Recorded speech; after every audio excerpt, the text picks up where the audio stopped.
بسم اللہ الرحمن الرحیم۔ السلام علیکم۔ اس امید کے ساتھ کہ آپ سب دوست خیر خیریت سے ہوں گے، اللہ تعالیٰ آپ سب کو اپنے حفظ و امان میں رکھے۔ کرونا وائرس کی تازہ ترین صورتحال کے ساتھ میں ہوں ساجد علی۔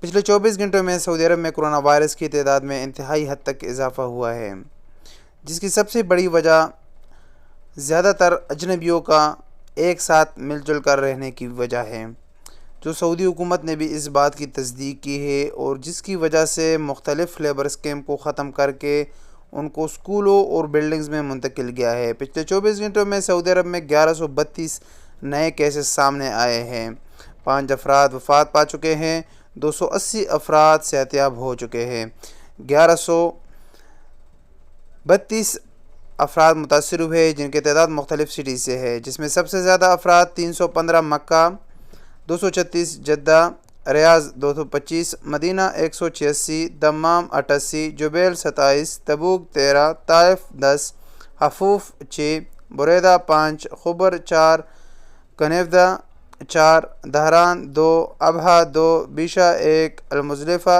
1، خمیس مشیط 1، سریبان 1، انیزہ 1، جزان 1، البقریہ 1، حائل 1، الجفر 1۔ اس کے ساتھ ساتھ سعودی عرب میں 8,274 تمام کیسز ہو گئے، 1,329 افراد صحت یاب ہو چکے ہیں، 32 افراد جان بحق ہو چکے ہیں۔ پوری دنیا میں اگر کرونا وائرس کی بات کی جائے تو 22,65,727 افراد متاثر ہوئے ہیں، 5,77,060 افراد صحت یاب ہو چکے ہیں، 1,54,779 افراد جان بحق ہو چکے ہیں۔